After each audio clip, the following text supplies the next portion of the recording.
E aí galera, belezinha? Bom, bem-vindos à terceira aula do nosso curso de Mecânica dos Fluidos 1.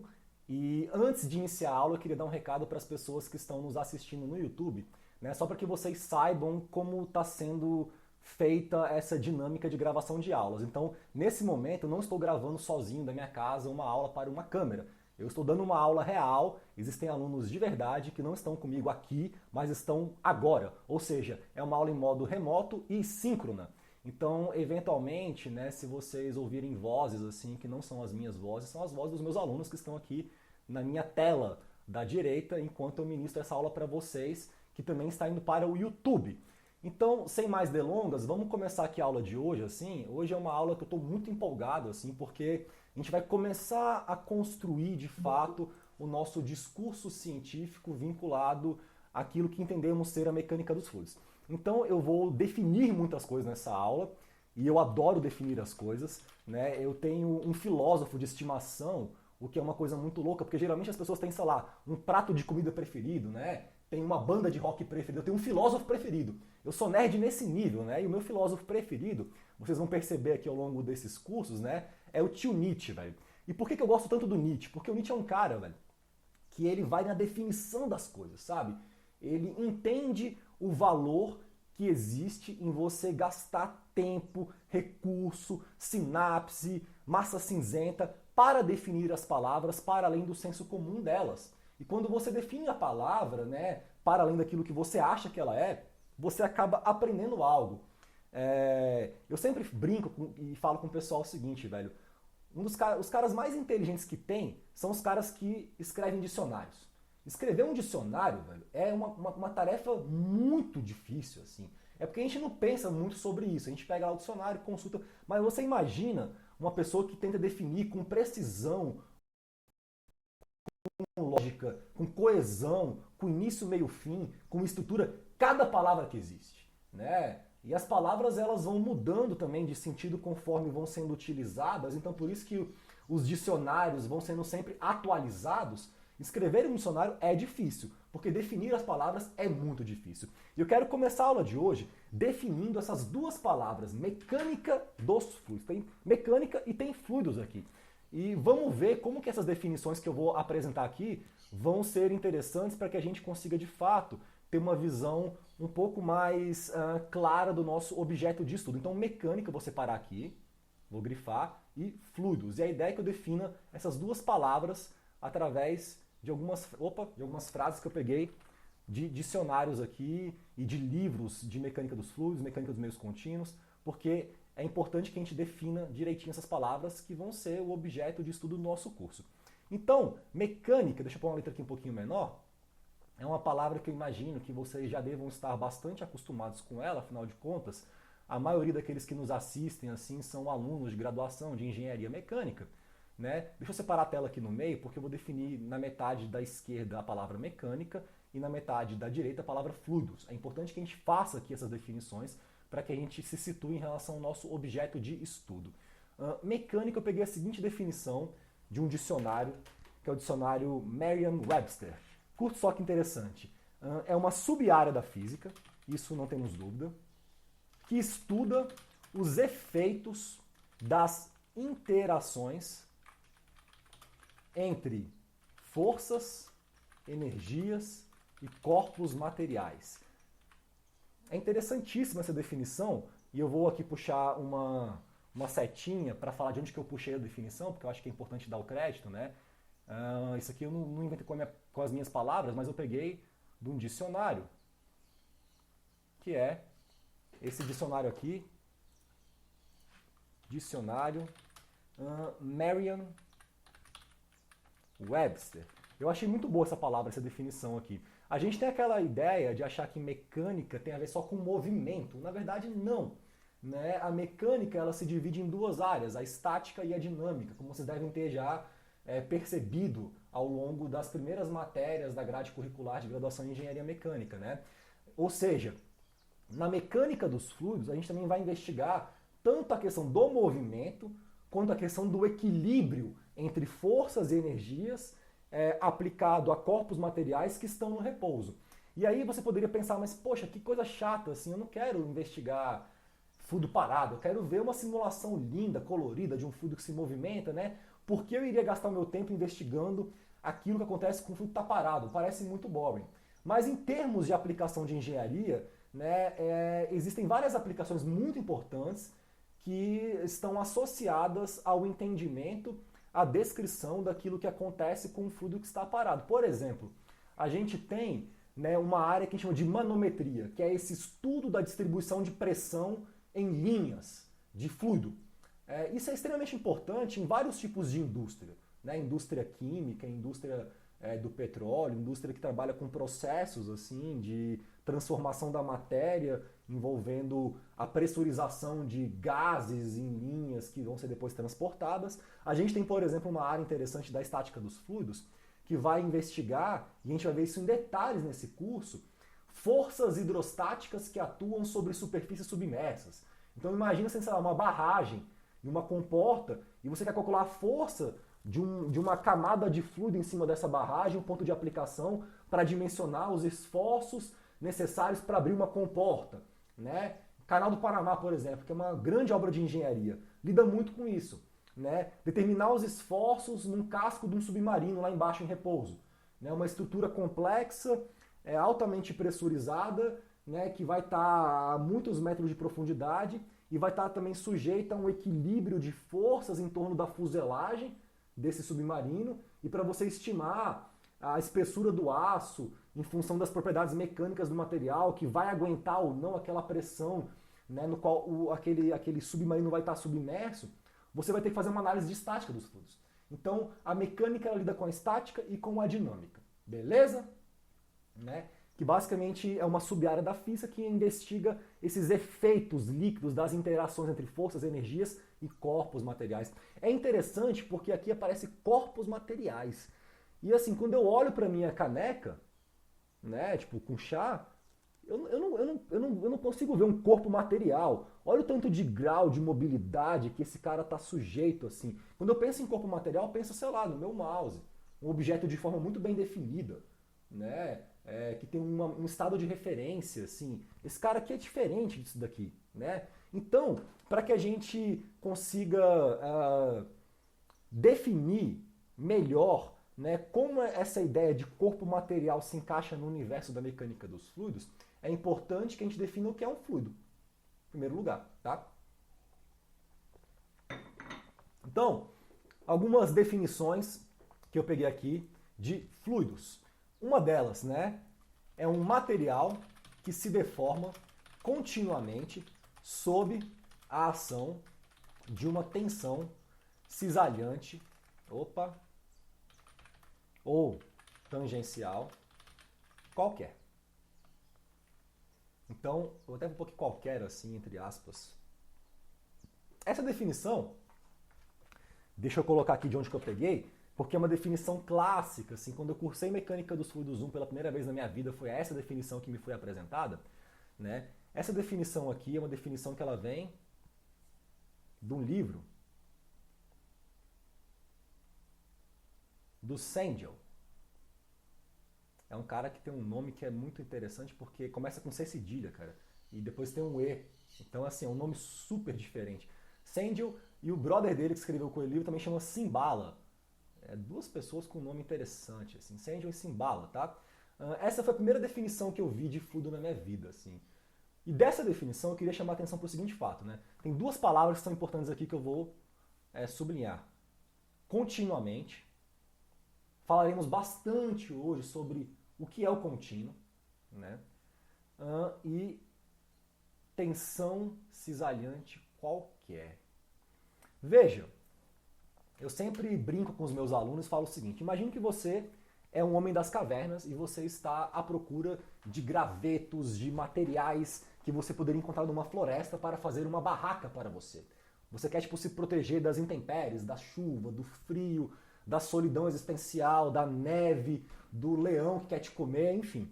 E aí você fala, bom, vou fazer para mim uma barraca, né? Eu preciso me proteger. E aí você quer fazer um teste para saber se aqueles gravetos que você está, tipo, colhendo no mato vão ser suficientemente resistentes para suportar as condições externas, os esforços externos, a chuva, né? De repente você quer fazer, sei lá, uma cama para você dormir que fique um pouquinho suspensa para que você não seja acordado com picadas de formiga, né, no seu pescoço. Então você quer ficar um pouco suspenso e você quer ver se aquela cama ali vai te aguentar. Como é que você, como homem das cavernas assim, pegaria um graveto e tentaria fazer um teste para ver se ele é resistente ou não? O que vocês fariam, pessoal? Intuitivamente. Você está lá no meio do mato, você não tem máquina de tensão para fazer caracterização mecânica do material, você tem um graveto, tuas mãos. O que você vai fazer assim, intuitivamente para testar se esse cara te aguenta ou não? Vamos lá, Vitor, o que você faria, velho?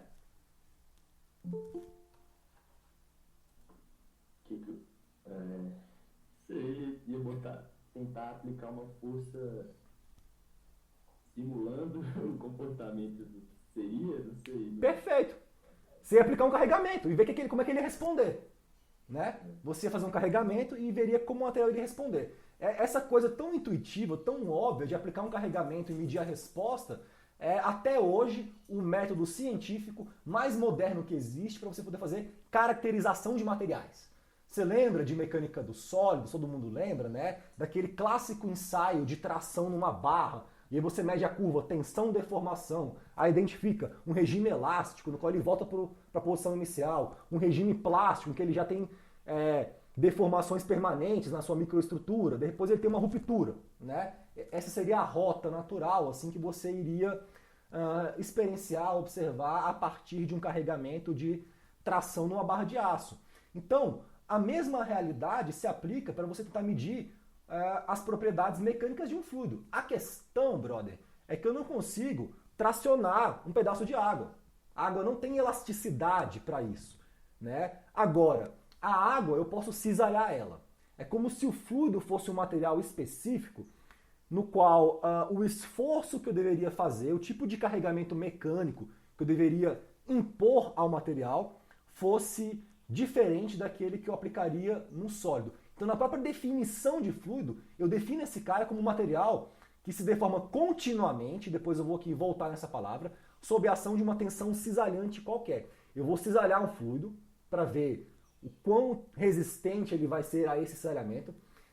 Esse coeficiente de resistência ao cisalhamento, depois eu vou chamar de viscosidade, que é uma propriedade muito importante para eu caracterizar um fluido. E aí outra palavra-chave é se deforma continuamente. Por que continuamente? Porque a água, né, não tem um estado de referência. A água não tem uma memória. Então, se eu aplico um carregamento na água e eu retiro esse carregamento, ela não volta para onde estava antes, ela continua se deformando de maneira contínua. Então, contínua nesse sentido, de que não existe uma memória de referência e não importa o quão pequena seja a minha tensão cisalhante. Eu posso pôr uma tensãozinha baixinha. Se eu tiro a tensão, ele continua ali durante um tempo ainda se deformando. Essa é uma definição inicial de fluido. Tem uma outra definição também que eu posso puxar aqui, que também é bem interessante. E veja como a gente vai aprendendo várias coisas quando a gente vai definindo as palavras. Deixa eu pôr minha cara aqui do lado, para poder puxar mais para cá esse quadro aqui. Então, uma outra definição legal, vou pôr minha cara bem aqui, ó, pronto. Deixa eu puxar aqui uma setinha. E tirar esse daqui. Para dar essa outra definição que é a seguinte. Eu acho que cabe talvez aqui em cima ainda. Não, vou pôr aqui embaixo, não ficar muito craudiado. Então, puxando a setinha para cá. Opa, venha para cá. Beleza. Uma outra definição que eu peguei também é a seguinte. Um fluido também pode ser pensado como um material composto por uma coletânea de partículas que se movimentam com facilidade, óbvio que facilidade é uma palavra super subjetiva, sem separação de massa, algo capaz de escoar, né? Então essa ideia de sem separação de massa, ela remete a gente, vamos pôr aqui, sem separação de massa, ela remete a gente à ideia de contínuo. Então, a ideia que vem dessa definição é a ideia de contínuo. E aí, a pergunta que a gente vai fazer aqui para poder começar a investigar, né, o que seria essa ideia de um meio contínuo é a seguinte: o que significa essa ideia de algo que eu vou chamar de contínuo? Isso aqui é muito importante, porque isso aqui é como se fosse um axioma básico de construção da nossa ciência, a mecânica dos fluidos, né? A gente vai apresentar aqui na aula de hoje um conceito chamado hipótese do contínuo. Vocês vão lembrar comigo das últimas aulas que eu comentei sobre um filósofo pré-socrático da escola atomística chamada Demócrito, que falava, por definição, a cor, por definição, a doce, por definição, a amargo. Mas na realidade, o que há é átomos e espaço. Então, Demócrito já colocava para a gente a ideia de que a matéria em si talvez não fosse contínua, que o contínuo fosse, na verdade, uma lente quase que epistemológica, no sentido de que vai ser a lente que eu vou convencionar aqui para entender o mundo, já que ele não existe nada contínuo para a gente, a matéria é discreta, né? Mas para minha racionalidade me simplifica muito a vida tentar entender as coisas como se fossem contínuas. Então, até agora o que a gente tem é o seguinte: um fluido é um material composto por uma coletânea, né, de moléculas, de entidades subcontínuas, de entidades discretas, que se movimentam com muita facilidade, sem separação de massa, ou seja, não tem buraco no escoamento. No escoamento ele é um movimento, uma mudança sucessiva de configuração de uma coletânea de corpos materiais que pertencem a uma mesma entidade conceitual, que é o fluido em si, e que se movimenta sem buracos, sem separação de massa. Então, eu vou aqui apresentar agora para vocês algumas definições muito interessantes da palavra contínuo, porque a partir dessas definições a gente vai apresentar aqui uma hipótese que é fundamental para que eu consiga investigar a natureza de um escoamento, que é a hipótese do contínuo. É uma das primeiras coisas que você vai ver em qualquer tipo de curso sério de mecânica dos fluidos, tá? Então, em termos de etimologia, de onde que vem a palavra, eu gosto muito de focar nessas questões assim, de onde que as coisas vêm, né?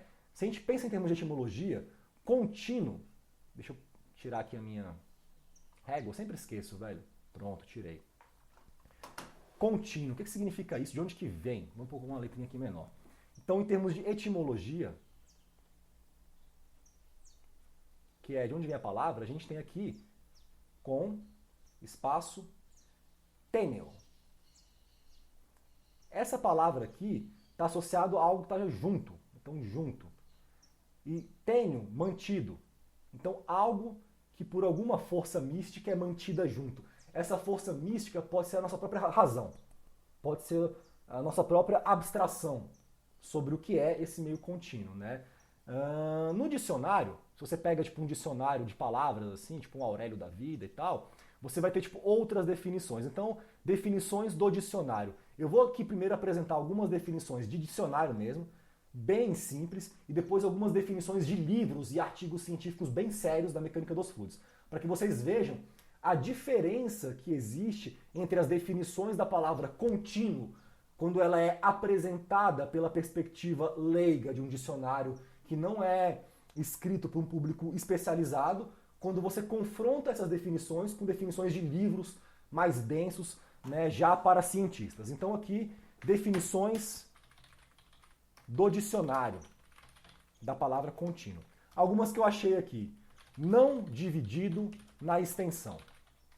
Uma outra definição. Não interrompido dentro de um tempo. Então pode se referir tanto ao tempo quanto ao espaço. De um tempo estipulado, perdão. Outra definição. Que perdura sem interrupção. Constante. Veja, não são assim definições muito, como é que eu posso dizer assim, rigorosas do ponto de vista científico, né? São definições assim que para algumas pessoas podem ser suficientes, assim. Agora, o cientista ele é um pouco mais chato que as pessoas médias. Ele é um cara um pouco mais exigente. Ele tem que ter mais para ele ficar satisfeito com uma definição. Então eu vou aqui só fazer um box para ficar bonitinho essa definição que a gente pegou do dicionário, né? Em seguida eu vou definir esse conceito usando, sei lá, algumas frases que eu vi em livros, enfim. Tá? Vamos pegar aqui definições mais interessantes. Bom, eu vou para a página seguinte, porque vai ficar muito pequeno aqui. Então, na página seguinte, estamos aqui. Deixa eu pôr minha cabeça do lado de cá, que eu fico mais acostumado mesmo.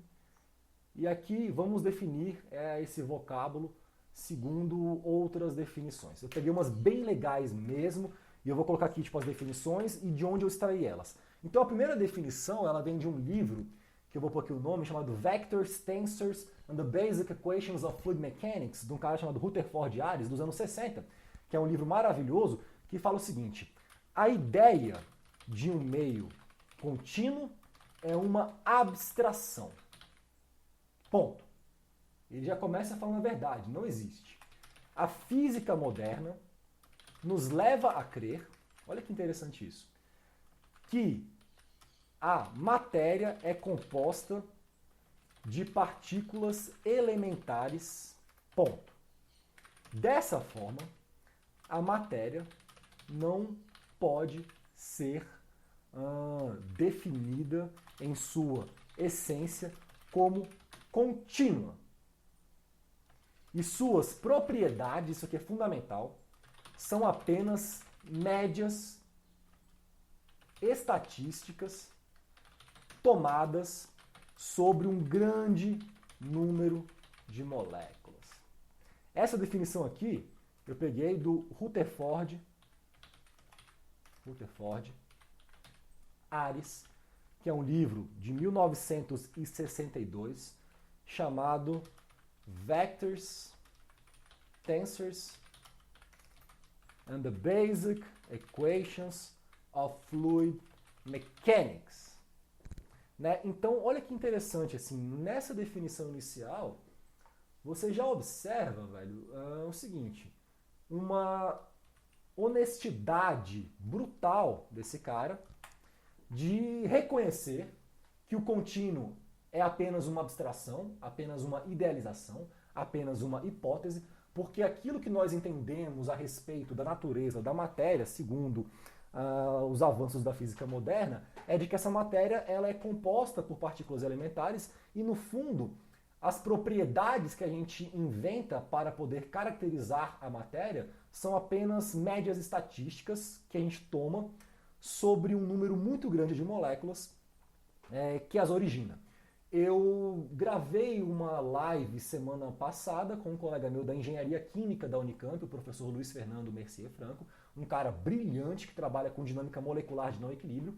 E nesse trabalho que o Luiz faz, ele trabalha simulando, velho, o movimento das moléculas da água, por exemplo, para poder inferir sobre o comportamento das propriedades da água.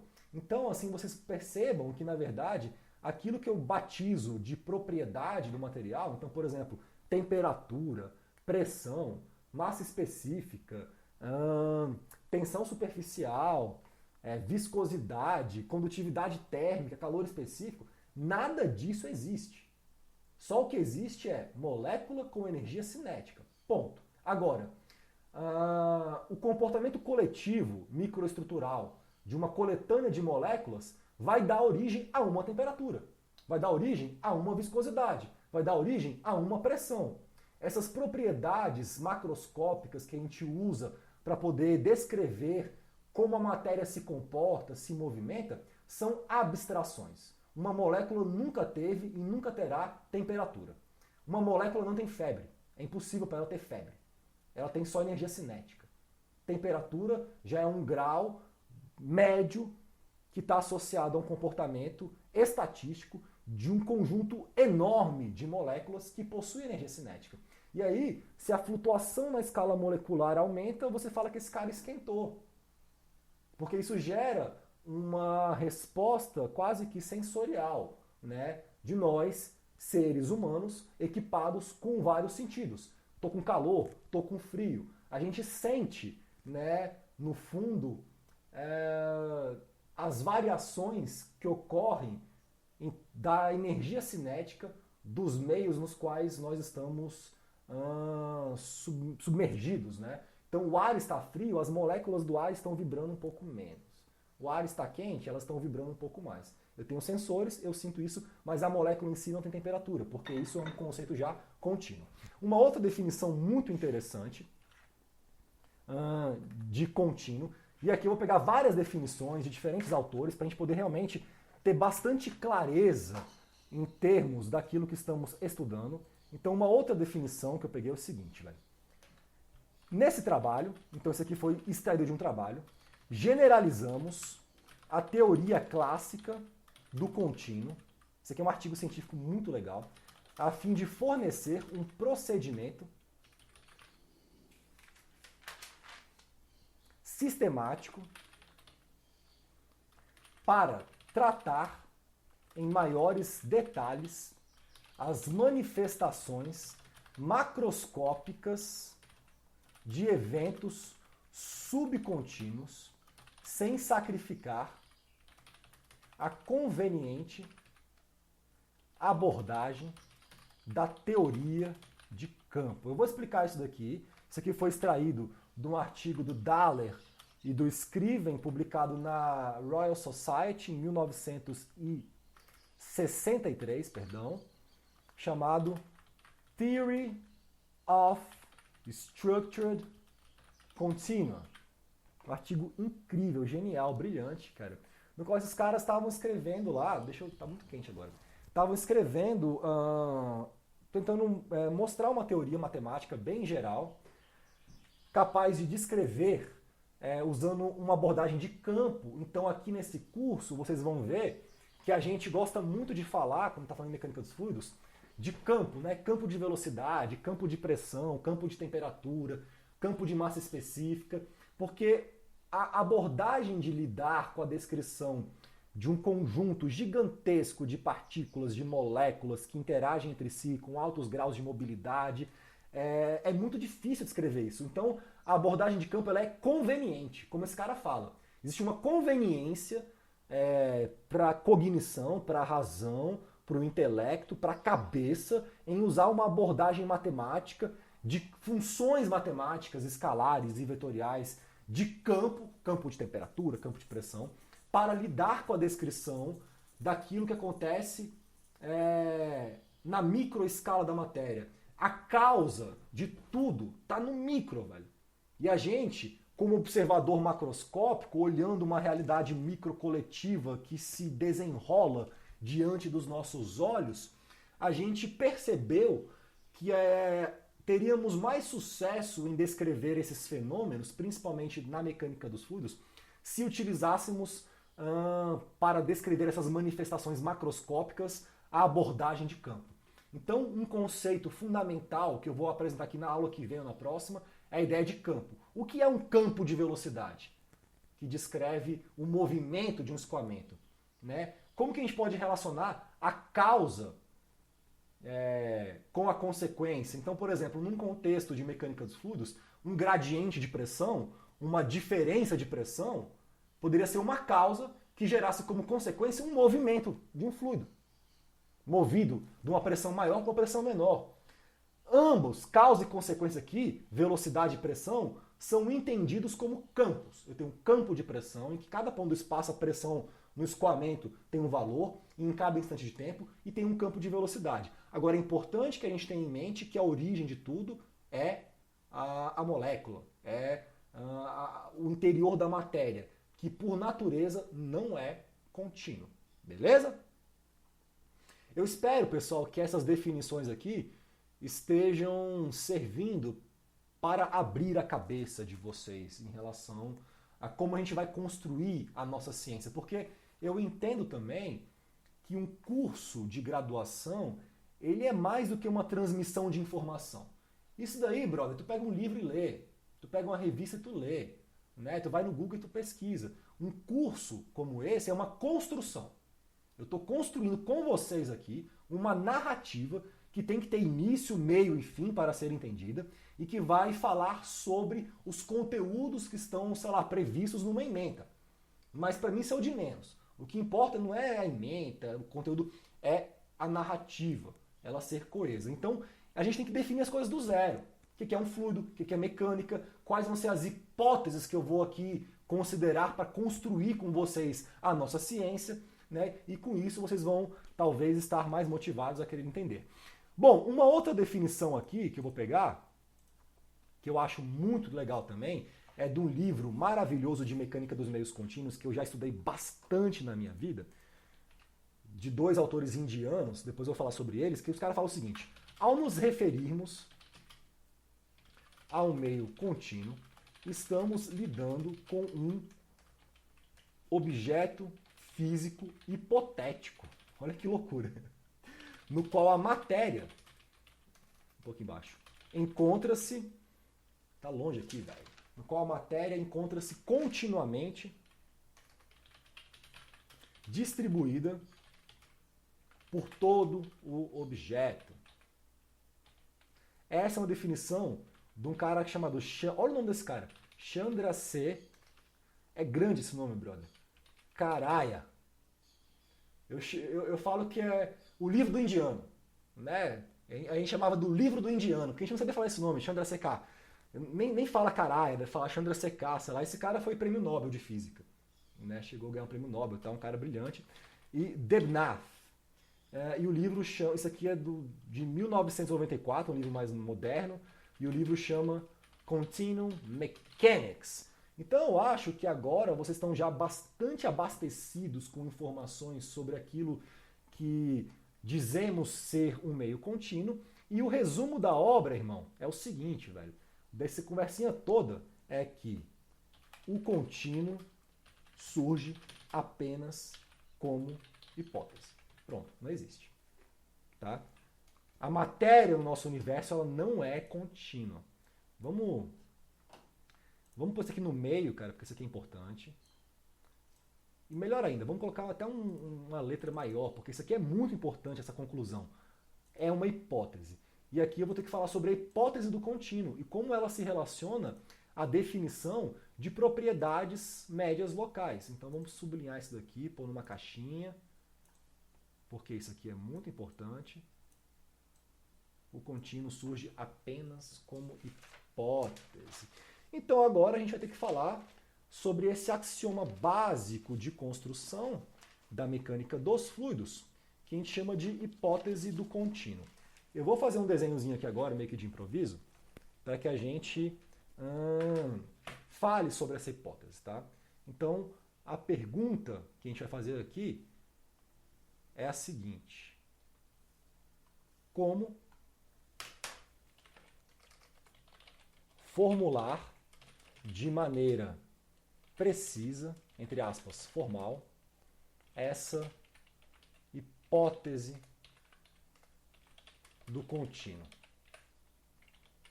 E aí farei aqui um desenho para a gente tentar entender como que isso aparece na mecânica dos fluidos. Vou pegar aqui minha lousa, minha mesa digitalizadora, e fazer aqui um desenhozinho. Você imagine que você é um observador. Você está bem nesse ponto aqui. Então, você observa um meio contínuo segundo um sistema de referência que eu vou chamar de X. Esse símbolo aqui embaixo eu uso para me referir a um vetor. Então, esse aqui seria, vamos pôr aqui uma definição bem breve do que seria esse X. Ele seria a posição de um ponto pertencente a um meio contínuo visto por um observador macroscópico que vai querer descrever aquela realidade. E então aqui ele tem um meio contínuo.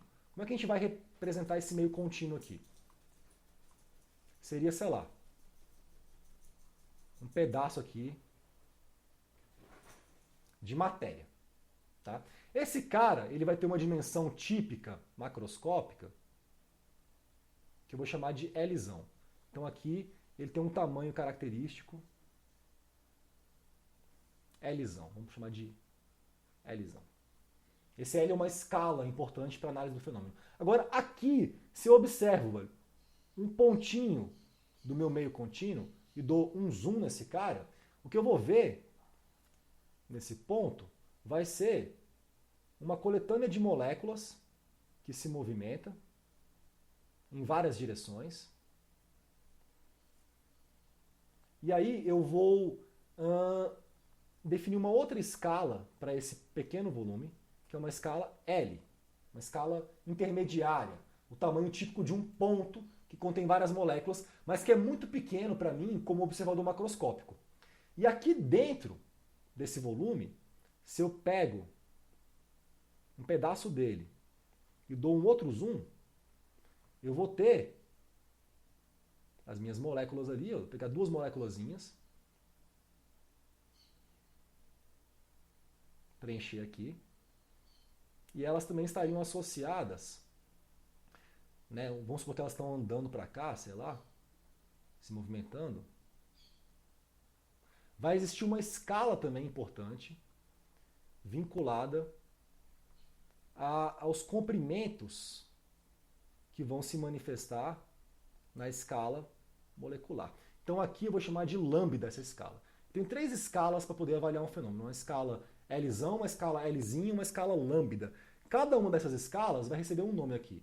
Esse L vai ser uma escala externa, que você poderia chamar de macroscópica. Uma escala grande. Então, por exemplo, você poderia ter, sei lá, velho, vamos supor que você esteja analisando um escoamento em torno de uma asa de avião.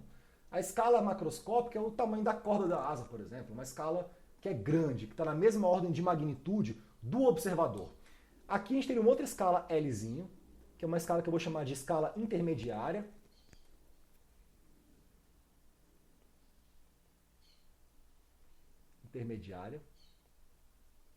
Alguns chamam de escala mesoscópica.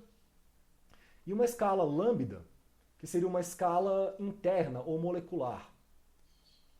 Esse lambda, geralmente, ele está associado ao caminho livre médio das moléculas. Ao caminho médio em que as moléculas costumam percorrer dentro de um material antes de colidir com outra molécula. É claro que isso depende, por exemplo, do material, da pressão que ele se encontra. Então, por exemplo, gases rarefeitos podem ter como escala interna, como escala típica desse movimento molecular de caminho livre médio da ordem de metros. Lá em cima, na atmosfera, bem lá em cima assim, você pode ter uma condição tão rarefeita de pressão, no qual uma molécula vai andar, sei lá, 1 metro, em média, antes de bater com outra molécula.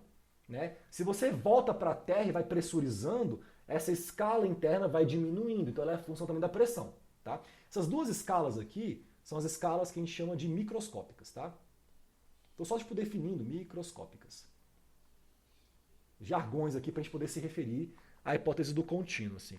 O que a hipótese do contínuo fala para a gente é o seguinte.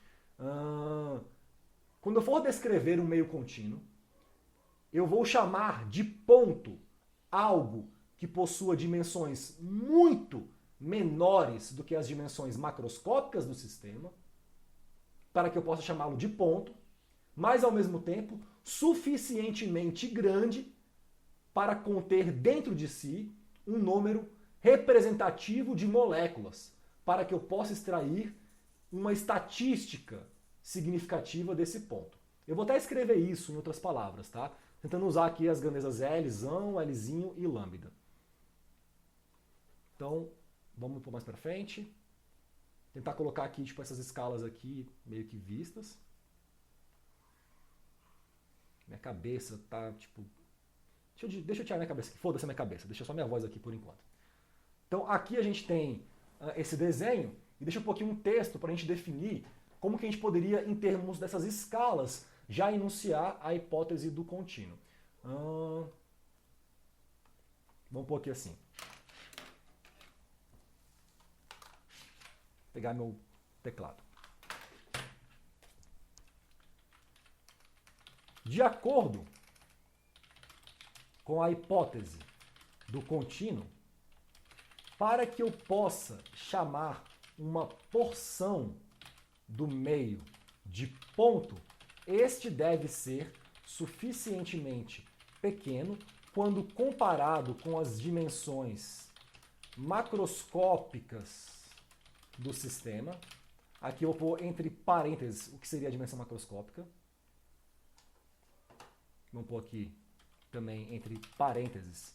Eu quero preencher aqui nesses parênteses com Lzinho, Lzão e lambda. Quando comparado com isso, mas suficientemente grande para que contenha. Vamos pôr aqui, ó, embaixo. E aqui eu vou pôr também parênteses. Para que contenha um número significativo de moléculas a fim de que possamos extrair propriedades médias locais. Eu vou até pôr em letra maiúscula, médias locais, que isso aqui é muito importante. Então aqui eu coloquei alguns espaços a serem preenchidos meio que de propósito, né? Para poder colocar nesses espaços essas grandezas, Lzão, Lzinho, para a gente poder preencher. Então olha só, para que eu possa chamar uma porção do meu meio de ponto, esse cara tem que ser suficientemente pequeno. Então vou pôr aqui, cadê? Lzinho. Quando comparado com as dimensões macroscópicas do sistema. Então, a gente pode colocar aqui já que Lzinho tem que ser muito menor do que Lzão, mas suficientemente grande, ou seja, Lzinho tem que ser muito maior do que lambda, para que ele contenha um número significativo de moléculas a fim de que eu possa extrair ali uma propriedade média local. Veja, é interessante porque aqui a gente está definindo o que seria o ponto de uma maneira muito diferente da maneira que os matemáticos definem ponto. Na matemática, um ponto não tem volume. Na física do contínuo tem.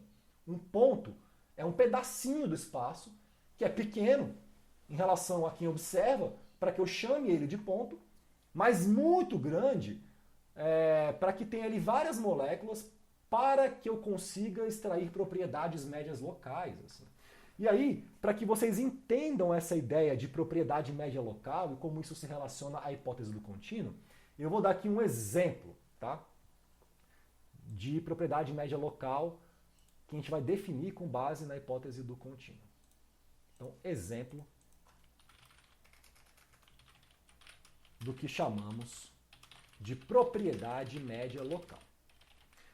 Vou apresentar aqui um gráfico que foi desenhado pelo meu colega e amigo professor Zé Luiz, que está me ajudando aqui com alguns desenhos, que é esse gráfico aqui. O que é esse gráfico, pessoal? Como é que a gente poderia explicar ele? Eu defino uma propriedade, que eu vou chamar aqui de massa específica, que alguns chamam erroneamente de densidade.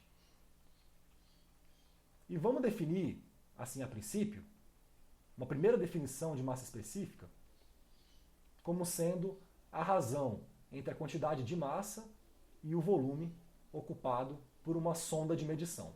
Então a massa dentro de um volume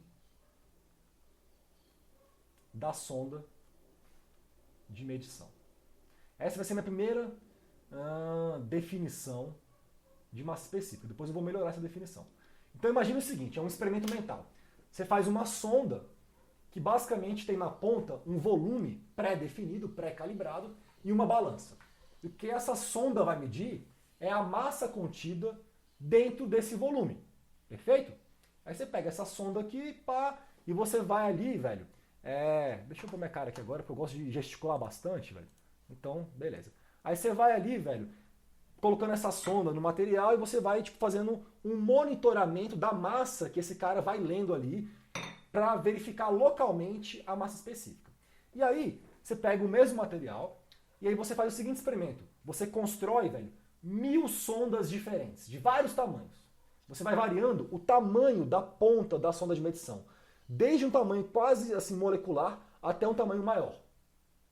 Aquilo que você iria ler nessa sonda de medição seria algo semelhante a esse gráfico aqui. Veja que no começo, para sondas muito pequenininhas, é como se você tivesse sondas tão pequenas que se você tipo, aumenta um pouquinho a sonda, você está tipo, na escala da molécula, então você tem ali molécula entrando e saindo da sonda a todo instante, de tal sorte que você não consegue ter uma estatística que convirja para um lugar estável, seguro, para você ler e falar, essa é a massa específica desse material.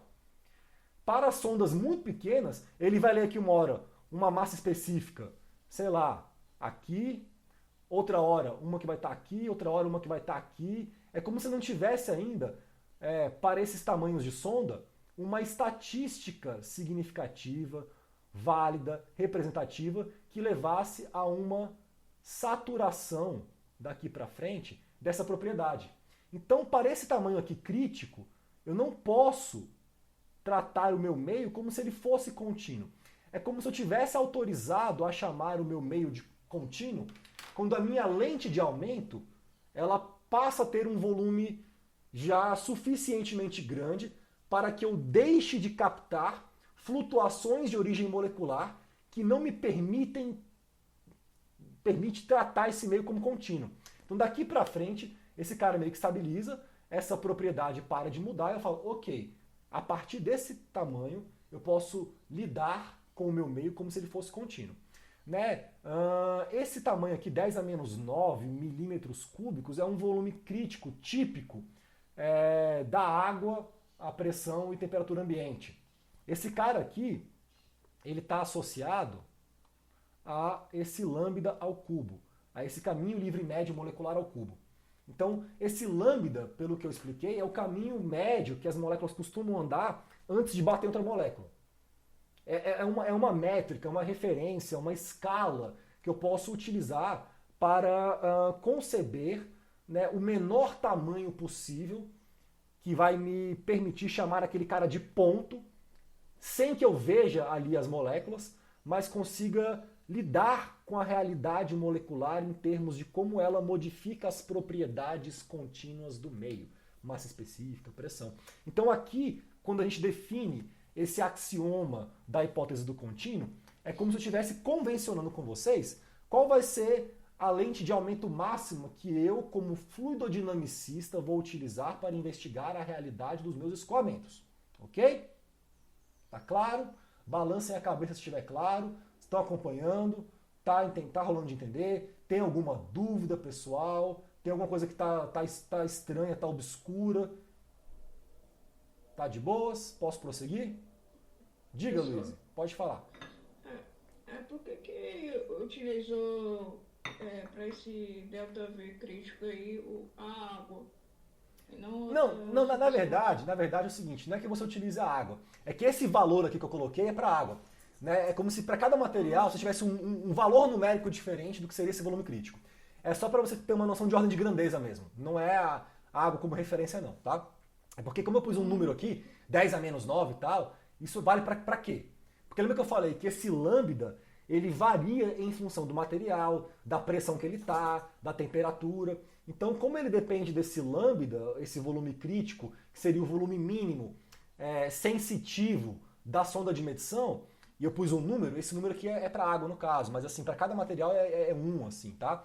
É só para ter noção de ordem de grandeza, né? Eu vou dar aqui também alguns exemplos para ficar mais claro para vocês, assim, os critérios que a gente vai aqui utilizar para poder saber se podemos ou não usar a hipótese do contínuo. Então, o interessante para disso é o seguinte, a gente consegue fugir um pouco da abstração e definir um critério quantitativo, numérico, para falar, bom, aqui, para esse problema, eu estou autorizado a lidar com esse material como se fosse contínuo. Aqui, nesse problema, eu não posso usar essa hipótese mais. Como é uma hipótese, quando que a gente pode usar, quando que não pode usar? É uma pergunta assim, razoável. Né? Porque não quer dizer que todo mundo que trabalha com MacFlu usa a hipótese do contínuo. Eu mesmo, em pesquisa, muitas vezes não usei. Porque fui investigar fenômenos que estavam numa escala que não me autorizava a usar essa hipótese. Entendeu? Então existe um critério para isso. Então vamos falar aqui sobre um critério. Aí, só uma coisa que eu não comentei aqui. Uma forma mais precisa de você definir massa específica, agora que a gente já meio que apresentou esse experimento, seria o seguinte. Em vez de falar que massa específica é o ΔM sobre o ΔV, você pode falar o seguinte. Que massa específica eu vou chamar de ρ. Esse cara é o limite quando o ΔV tende a um ΔV. Opa, perdão. Vou apagar isso daqui. Tende a um ΔV. Cara, eu estou totalmente descoordenado aqui. Ctrl Z. A um ΔV crítico. Então aqui crítico. Do que? Da razão BM. Pronto. Então isso daqui eu vou chamar de massa específica.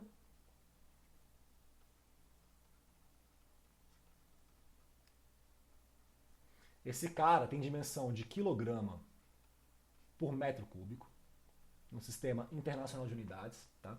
Isso aqui seria uma definição melhor, porque agora eu entendo que uma propriedade média local ela só pode ser definida no limite em que a minha sonda de medição chega, pelo menos, nessa escala. Eu não posso definir massa específica abaixo disso. Se eu estou aqui, ó, nessa região aqui, ó, não existe massa específica. Aqui existe. Eu não estou autorizado a falar em massa específica aqui, porque a coisa não estabilizou ainda. Não tem uma leitura confiável. Aqui eu tenho. Aqui eu falo, a massa específica da água é tanto. Se eu tivesse aqui, a massa da água, por exemplo, a massa específica da água é mais ou menos 1.000 kg por metro cúbico. Né? Uma caixa d'água tem mais ou menos 1 tonelada de peso. Aqui ela poderia ter 2, 10, 100 mil. Poderia oscilar tanto que não teria um valor para eu falar vale tanto. Porque não tem como falar em massa específica abaixo dessa região do gráfico. Aqui eu posso falar. Então, para a gente entender, ter um critério de quando podemos utilizar a hipótese do contínuo, vamos falar aqui sobre isso. Né? Qual é o critério? A pergunta, qual é o critério para que possamos utilizar essa hipótese? Pergunta fundamental. E aí, para a sorte de vocês, eu falo o seguinte, existe um parâmetro físico, um parâmetro que não possui dimensão, um parâmetro adimensional, e na mecânica dos fluidos a gente vai lidar bastante, velho, com parâmetros físicos adimensionais. Eles vão surgir a todo instante, chamado número de Knudsen, que fala o seguinte. Deixa eu definir aqui as coisas.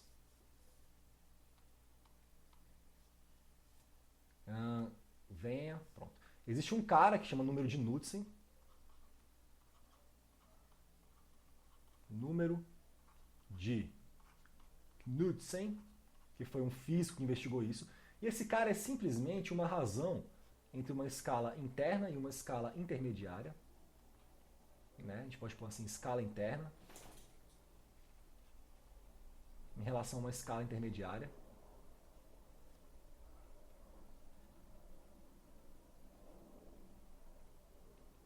E quando esse cara ele é menor ou igual a 0,1, isso aqui é um critério convencionado, a hipótese do contínuo é válida. Ou seja, se você compara duas escalas representativas e a escala interna, a menor escala, é muito menor que a escala intermediária, você fala, ok, eu vou lidar com esse meio como se fosse contínuo. Se for maior, você fala, não vou lidar. Vou dar aqui um exemplo para vocês entenderem. Eu peguei uma figurinha aqui. Cadê essa figura? Do sangue, velho. O sangue é um material incrível, né? Se você olha para esse fluido assim, dentro da sua escala, você vai ter aqui hemácias e você vai ter plasma.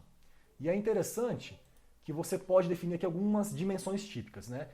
Isso daqui, ó, se a gente pegar o tamanho típico de um vaso sanguíneo, vamos pôr daqui até aqui, assim, ó, um tamanho típico de vaso. E a gente chama isso aqui de D vaso.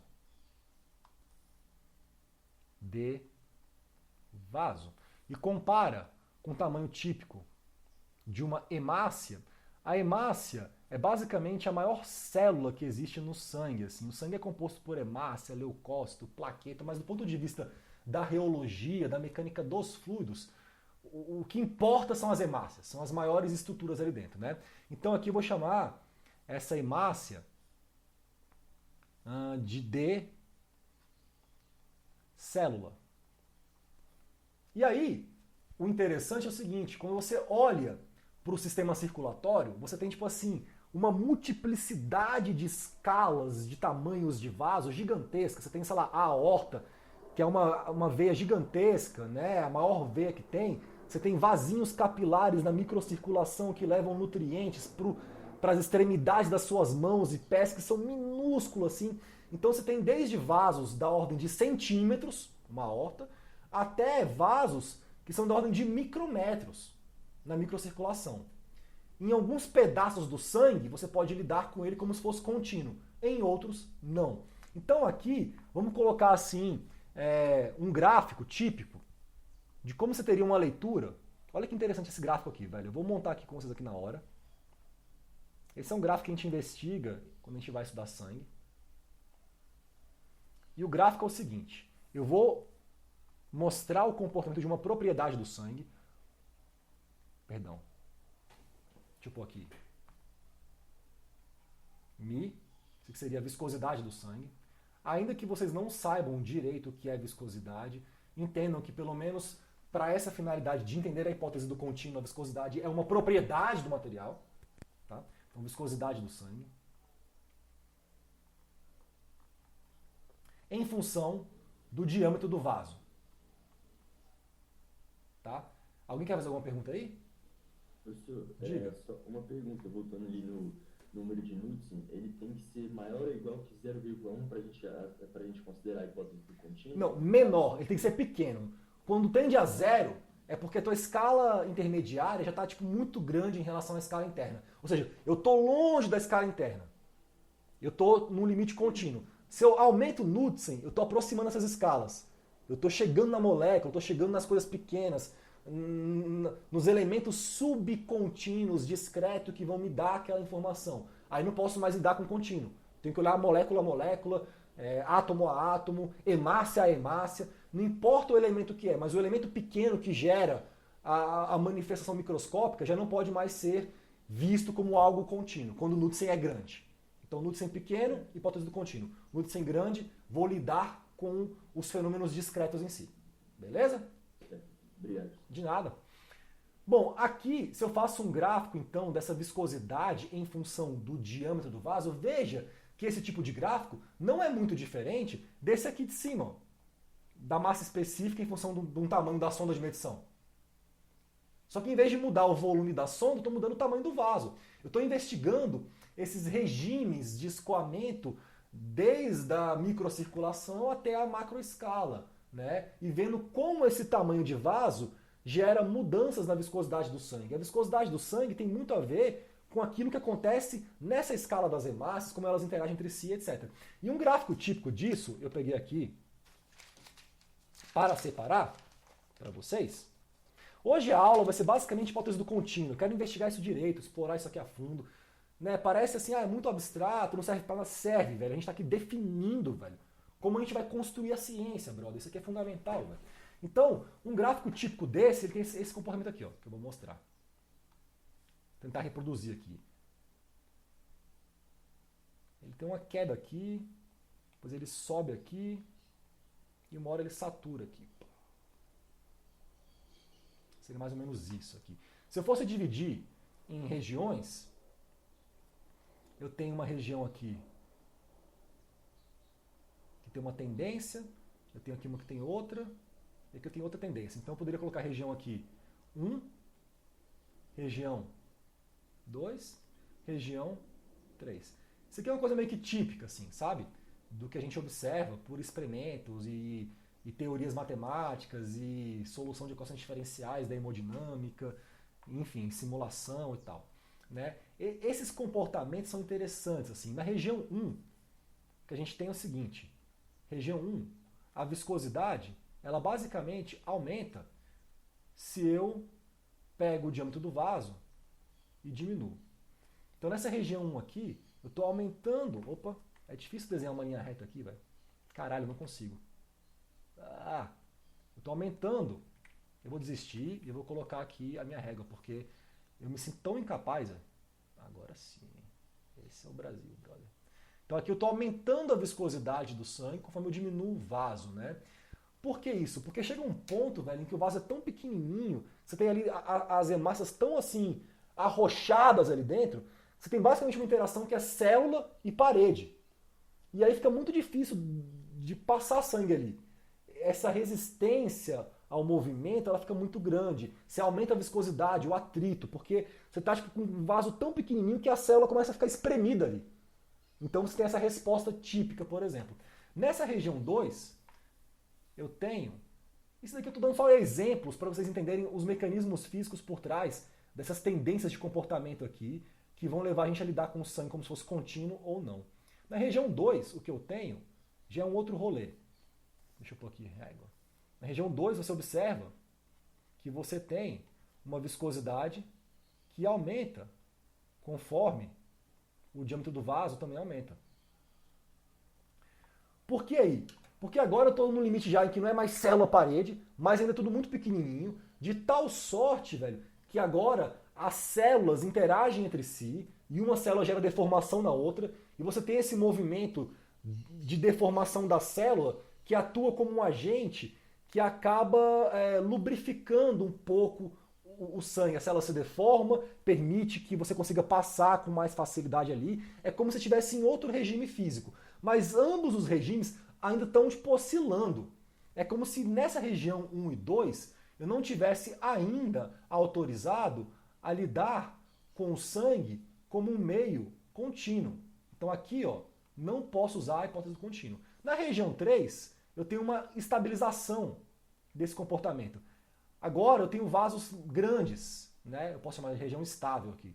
Eu tenho vasos grandes, de tal sorte que eles vão conter várias hemácias em si, e aí os detalhes locais de uma hemácia espremida ali na parede, ou de uma hemácia que deforma a outra, já não são mais sentidos. Eu tenho um sangue como meio bulk, médio, contínuo, equivalente. Eu posso negligenciar a hemácia, não preciso mais olhar para ela, eu olho para o sangue como um todo.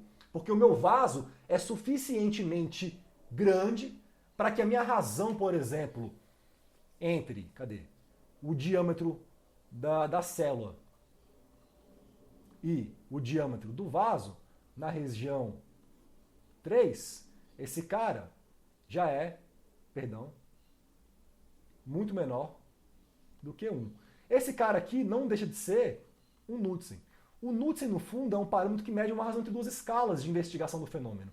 Então, é como se o Knudsen ficasse pequeno para a região 3, de tal sorte que eu posso já lidar com ele como um cara contínuo. A viscosidade para de ficar variando em termos desses detalhes microestruturais que acontecem quando o vaso é muito pequeno e que são muito representativos para essa escala da hemácia deformando, da interação célula-parede, célula-célula. É como se esses detalhes fossem perdidos de vista porque não mais afetam a resposta macroscópica, reológica, observável, mensurável do sangue. Estabilizou. Aqui na região 3, eu estou já autorizado a lidar com o sangue como um meio contínuo. O meu número de Knudsen aqui, ele já é muito menor do que 1.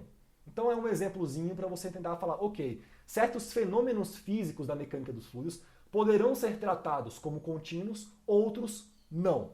Você vai ter que olhar para as escalas que você está investigando. Na engenharia, assim, de um modo geral, a maior parte dos fenômenos da mecânica dos fluidos vai ser contínua.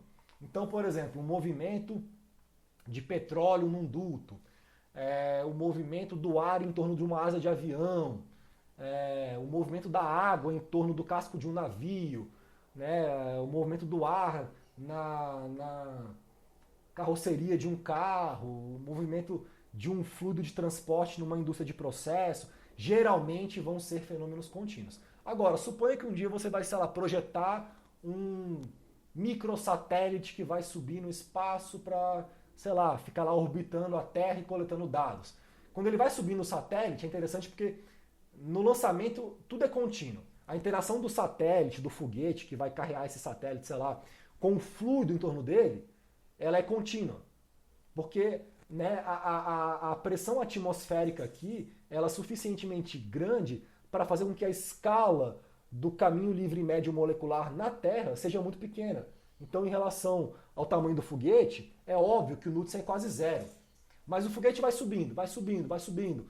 O ar vai ficando rarefeito, rarefeito, rarefeito. Lá em cima, você não pode mais lidar com a interação foguete-ar por uma perspectiva contínua. Lá, o Knudsen já passa a ser um Knudsen grande, porque o caminho livre médio molecular vai aumentando, vai ficando rarefeito. Então, lá em cima, você tem que usar mecânica estatística. Aqui embaixo, Mech-Flu convencional. Tá clara essa ideia, pessoal? O nosso curso ele vai se pautar na hipótese do contínuo. Beleza? E aí, é importante falar o seguinte, velho. Já que a gente vai usar essa hipótese e vai definir propriedades médias locais, e a gente definiu aqui que o fluido é um material que se deforma continuamente sob a ação de uma tensão tangencial, qualquer, etc., é importante que eu fale rapidamente aqui sobre propriedades de fluidos. A gente tem várias propriedades mecânicas que a gente utiliza para caracterizar um fluido. Massa específica, peso específico, pressão, viscosidade, tensão superficial, coeficiente de expansão volumétrica, calor específico, energia interna, velocidade do som, também é uma propriedade do fluido e tal. Vamos falar aqui sobre algumas delas, eu quero dar exemplos. Diga, Vitor. Só uma curiosidade. Luiz, perdão, foi mal. Diga. Quando a gente trabalha com essa mecânica estatística, a gente usa a de Boltzmann ou a gente já usa a com a correção de Planck? Cara, a gente, quando vai lidar com esse universo de mecânica estatística, assim, na escala da mecânica dos fluidos, veja, Boltzmann é um cara que basicamente pega e consegue reconstruir a termodinâmica clássica usando mecânica estatística, né? Então ele aplica a mecânica newtoniana para essas entidades pequenininhas que ele assume compor a matéria, que ele chama de moléculas e átomos, e através de uma análise de mecânica estatística usando a mecânica newtoniana, ele recupera a termodinâmica clássica. O que o Boltzmann faz é basicamente isso, tá? Pra gente, a gente não vai estar interessado necessariamente em recuperar propriedades, mas em entender a mecânica newtoniana que acontece na escala pequena. Então, no fundo, não é nem Planck nem Boltzmann, é Newton, brother. Só que é o Newton aplicado às coisas pequenas, você entende? Que interagem com esses objetos. Pode ser que você esteja interessado, de repente, velho, em usar mecânica estatística para poder construir um discurso, uma narrativa que recupere o comportamento de propriedades médias locais, e aí seria Boltzmann. Mas, no fundo, a modelagem é newtoniana. Depende, claro, do fenômeno que você está investigando, né? Depende do que você quer saber. Então, por exemplo, esse colega meu da engenharia química, que trabalha com dinâmica molecular de não equilíbrio, ele trabalha com mecânica newtoniana, só que na escala molecular. Ele não chega a investigar os detalhes subatômicos, quânticos, né, que também existem dentro do átomo. Ele já olha que loucura, você tem vários graus de hierarquia que você pode utilizar para investigar as coisas. Você pode sair do cosmológico, chegar aqui no planetário, aí você usa a mecânica newtoniana, aí você vai para a molécula, ainda sem usar a mecânica quântica, aí você pode descer mais ainda e começar a usar a quântica. Depende do que você quer descrever, depende da narrativa que você quer construir. Mas no caso, por exemplo, de um foguete que sobe, lá em cima vai ter que lidar com a interação com o seu meio em termos de uma representação de mecânica estatística, e você quer saber como é que ele vai se movimentar, como é que ele vai interagir com esse meio, você pode usar a mecânica newtoniana, aplicada a uma estatística que vai ser feita em cima das moléculas. Você não precisaria usar coisas de quântica, coisas que vão além.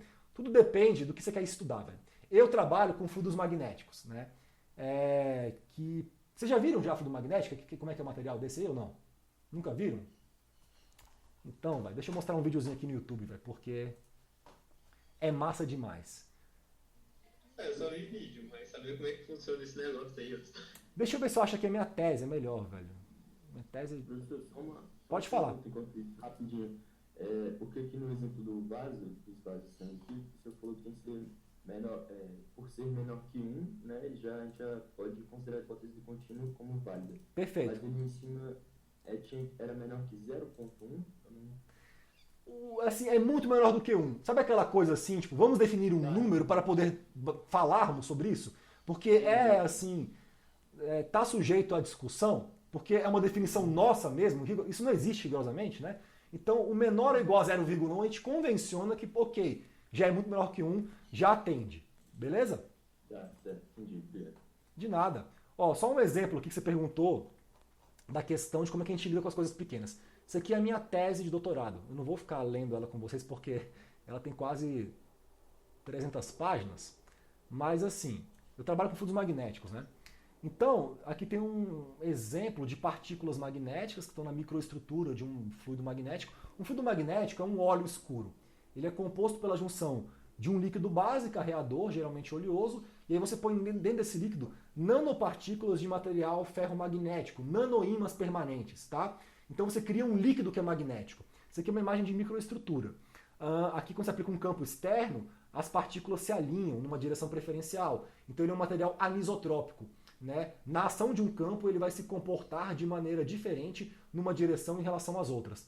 Aqui eu devo ter, em algum momento, uma foto típica de um fluido magnético, esse óleo escuro. Se você aplica um ímã aqui nesse cara, ele vai gerar esses spikes formados pelo alinhamento das nanopartículas nas linhas de indução magnética, que vão se balancear com a tensão superficial, que vai tentar fazer com que esse cara continue sendo uma gota, e no final ele alcança essa configuração que eu acho totalmente maravilhosa, brother. Assim, lindo, velho. Né? É lindo isso, né, velho?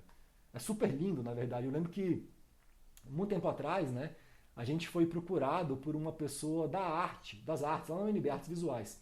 Queria fazer uma escultura de arte tecnológica usando fluido magnético. Assim. E ela fez uma escultura usando esse cara, então é lindo. E aí, quando eu vou investigar, por exemplo, as propriedades mecânicas de um fluido magnético, eu tenho que olhar para as partículas que compõem esse material.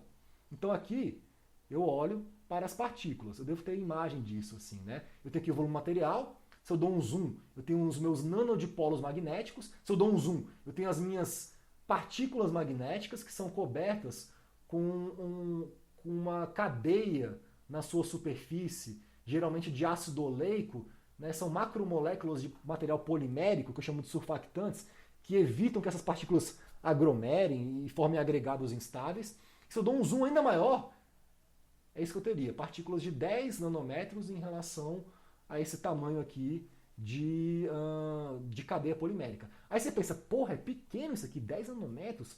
Que tipo de mecânica eu uso para lidar com isso? Veja, eu uso uma mecânica estatística para extrair o comportamento das propriedades de um fluido magnético. Então eu simulo essas partículas, e aí, em função de como elas transladam e giram em torno do material, eu defino, por exemplo, o valor de uma propriedade média que eu chamo de magnetização. Então, a magnetização desse material é uma média do grau de alinhamento dessas partículas na direção de um campo. Eu faço uma estatística em cima de vários experimentos numéricos, realizo 100 experimentos simultâneos, cada um com 1000 partículas magnéticas interagindo e tal, ao longo de vários time steps, fico meses rodando simulação, depois eu tiro essas médias todas e falo, bom, o valor que eu obtive da magnetização do meu material para essa fração volumétrica de partículas é tanto, porque isso é uma média desse alinhamento. Agora olha que interessante, né? As equações que eu uso para descrever como as partículas se movimentam, deixa um pouquinho mais para baixo, deixa eu ver, olha aqui, as simulações, elas formando cadeias, os dipolos alinhando com o campo externo, né? As equações que eu uso para simular isso daqui, deixa eu mostrar aqui uns exemplos, você vai identificar na hora, se eu achar. A minha tese ela é meio densa, velho, às vezes tem umas coisas que não abrem. Não, brother, eu tô lá em cima, eu quero lá para baixo. Você vai entender o que eu quero te falar sobre Boltzmann. Isso aqui são estatísticas. Aqui. Não, é mais para frente ainda, foi mal. Mas esse aqui, tá vendo? É a segunda lei de Newton. Massa vezes aceleração igual o somatório de forças. Aqui força gravitacional, uma força browniana, força hidrodinâmica, força magnética. Então eu uso mecânica newtoniana para simular as partículas e uso mecânica estatística para extrair informações médias sobre como elas se movimentam para poder definir as propriedades de um fluido magnético. Você entende que, no fundo, depende do que eu quero saber? Quando eu falo mecânica estatística, não precisa ser Boltzmann ou Planck. Pode ser Newton. O lance é, vou fazer uma análise estatística em cima do comportamento mecânico das minhas entidades subcontínuas que compõem aquele meio contínuo, para a partir desse comportamento microestrutural, seja de moléculas, ou de hemácias, no caso do sangue, ou de partículas magnéticas, no caso do ferrofluido, entender como extrair a partir desse comportamento book uma informação consistente e relevante para que eu caracterize esse material. Então eu usei, nesse meu trabalho de doutorado, por exemplo, eu não usei muito hipótese do contínuo. Eu lidei com as partículas. Com os meus alunos de pesquisa, eu já simulo o campo de velocidade de um fluido magnético, usando uma outra abordagem contínua. Então depende do que eu quero estudar. Na mecânica dos fluidos convencional, eu vou ficar muito focado na hipótese do contínuo mesmo. Beleza? Então aqui voltando para a aula, só para a gente finalizar a aula de hoje, eu queria falar rapidamente com vocês sobre algumas propriedades de fluidos. Existem várias propriedades que eu vou utilizar para poder caracterizar um fluido, né? A primeira delas, assim, a mais simples da gente entender, e aqui é importante que a gente convencione direitinho as coisas, porque senão vai ficar uma aula muito abstrata, isso aqui é um curso de engenharia ainda, né? A primeira delas é a massa específica. Então, massa específica, a gente já viu aqui mais ou menos uma definição. É algo, né, que eu poderia definir daquela maneira, o limite, quando o volume da sonda tende ao volume crítico, da razão massa em razão volume, é um cara que eu meço em quilograma por metro cúbico no SI. E aí, eu coloquei aqui, velho, uma lista, né, de valores interessantes. Como assim interessantes? Massas específicas de coisas que vocês não estão acostumados a pensarem sobre, para que tenham noção de ordem de grandeza. Então, algumas informações que eu peguei. A massa específica média do espaço interestelar, olha que loucura, interestelar, é da ordem de aproximadamente 10 a menos 19 quilogramas por metro cúbico.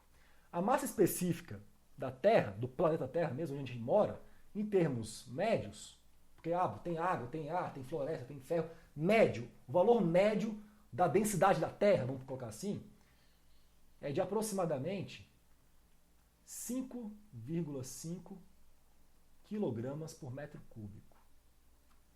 Então, assim, é muito interessante, porque tem muito ar, né, brother? O ar é 1. Aqui agora tem água também, tem terra, tem ferro, tem minério e tal. O núcleo da Terra já é muito mais denso, né? O núcleo da Terra é uma bola de ferro girando, velho. Altas temperaturas e pressões. A massa específica média desse núcleo da Terra, que eu achei informação, é da ordem de 13 mil quilogramas por metro cúbico. Que é mais ou menos parecida com a massa específica do mercúrio, que é o metal líquido que a gente tem a temperatura e pressão ambiente. Porque o núcleo da Terra é uma bola de ferro, velho, densa, líquida, girando, né, devido a gradientes de temperatura em correntes convectivas lá dentro. Esse movimento estruturado, coletivo, dessa massa metálica que compõe o núcleo gera um campo magnético externo que protege a Terra da radiação solar. A gente sabe que quando o elétron se movimenta de uma maneira organizada, ele gera campos magnéticos, né? Então a gente teria mais ou menos esse valor. O núcleo do Sol. Isso aqui é tipo curiosidade que eu acho interessante. Núcleo do Sol. Ele vai ter uma massa específica da ordem de 80 mil quilogramas por metro cúbico. Um buraco negro supermassivo vai ter mais ou menos uma massa específica da ordem de 10 a quinta quilogramas por metro cúbico. Então é muito denso. 100 mil quilogramas a cada metro cúbico. É coisa pra caramba. E o que eu acho mais incrível, pra mim, a informação que mais me impressiona é a massa específica do núcleo atômico. Valores médios. Da ordem de 10 a 17 quilogramas por metro cúbico. Isso é muito impressionante, assim, muito impressionante. Porque você fala assim, pô, um buraco negro que tá lá em cima e tal. Sempre me falaram que é a coisa mais densa, que nem a luz escapa e tal. Cara, você é feito de átomos. E dentro de você tem mini buraco negro lá no núcleo atômico, assim, em termos de densidade. Né? É uma coisa absurdamente densa. Velho. Por isso Demócrito falava, no fundo, na realidade, há átomos e espaço.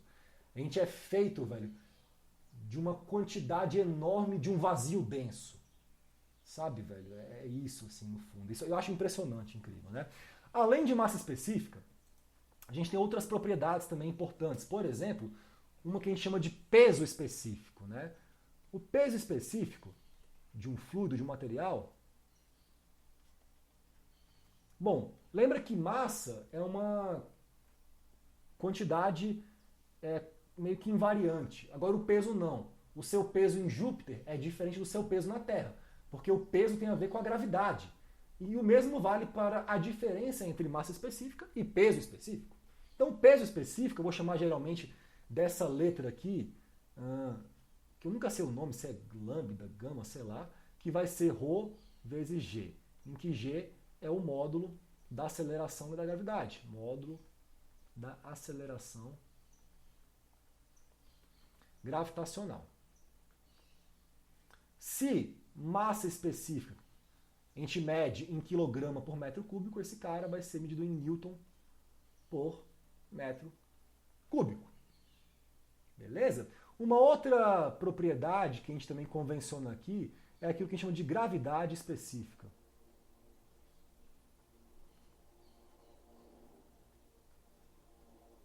Que alguns livros antigos assim chamavam de densidade ou densidade. Que no fundo é simplesmente uma comparação, e eu vou usar aqui a letra GE, gravidade específica, entre a massa específica de um material, se ele for um líquido, e a da água. Isso aqui para líquidos, e para gases você poderia definir como sendo o ρ em relação ao ρ do ar para gases. Condição de pressão e temperatura ambiente. É uma métrica, esse cara não tem dimensão de nada, e te dá uma noção do quão pesado um material é em relação àquilo que você conhece, a água e o ar, assim, que são materiais mais convencionais. Bom, pessoal, para casa, eu quero que vocês pesquisem para mim, para a gente poder discutir na próxima aula, as seguintes propriedades. Vou passar uma tarefazinha aqui para vocês, para a gente poder discutir na próxima aula, para a gente continuar investigando propriedades de fluidos. Tem várias propriedades muito interessantes, todas elas pensadas por uma perspectiva da hipótese do contínuo. Então aqui, para casa, você vai ler e escrever um pequeno texto, 5 linhas, com suas próprias palavras, aquilo que entendeu a respeito das seguintes propriedades. Você vai fazer uma pesquisa rápida sobre as propriedades que eu vou falar para vocês, e você vai ler essas propriedades, entender, e vai escrever um textinho pequenininho, né, usando as suas palavras. Não é para você copiar a Wikipedia, é para você pensar, velho. Uma das atividades mais demandantes para a cabeça é escrever. Confia em mim. Eu quero que vocês escrevam. Então, primeiro leiam, depois você vai, assim, fechar os olhos porque você leu, e você vai sentar sozinho com papel e lápis, longe do computador, e vai escrever aquilo que você entendeu a respeito das seguintes propriedades. Não tem como você errar essa tarefa, não tem certo e errado. É só o exercício de fazer, tá? Então, primeiro faça uma pesquisa, tente assimilar aquilo que você entendeu sobre essas propriedades, depois você vai escrever longe da pesquisa, longe do Wikipedia, longe do computador, aquilo que você entendeu. As seguintes propriedades: tensão superficial, velocidade do som, é uma propriedade também dos fluidos, coeficiente de expansão volumétrica, calor específico e energia interna. Né? Vou tentar fazer na próxima aula uma dinâmica com vocês de definição de conceitos em cima dessa tarefa, tá bom? E aí na aula que vem eu vou definir aquela que talvez seja a propriedade mais importante para você classificar um fluido, que é a viscosidade. Então vai ser uma aula que eu vou falar sobre classificação de fluidos, viscosidade, a lei da viscosidade de Newton, fluidos newtonianos e não newtonianos, fluidos viscoelásticos e pseudoplásticos e etc. Então vai ser uma aula que a gente vai começar agora a classificar os tipos de fluidos que existem. A gente primeiro hoje define o objeto de estudo, as hipóteses que vamos utilizar para poder falar sobre esse objeto de estudo, que é a hipótese do contínuo, basicamente, e começamos agora a investigar as propriedades desses materiais que vão ser aqui trabalhados, estudados ao longo desse curso. Beleza, galera? Então eu vou agora encerrar a gravação, assim, porque esse era o assunto principal, e aí depois a gente faz uma dinâmica aqui para tirar dúvidas, fazer a chamada e finalizar a aula de hoje, beleza? Então, galera do YouTube, até a próxima aula. É nóis!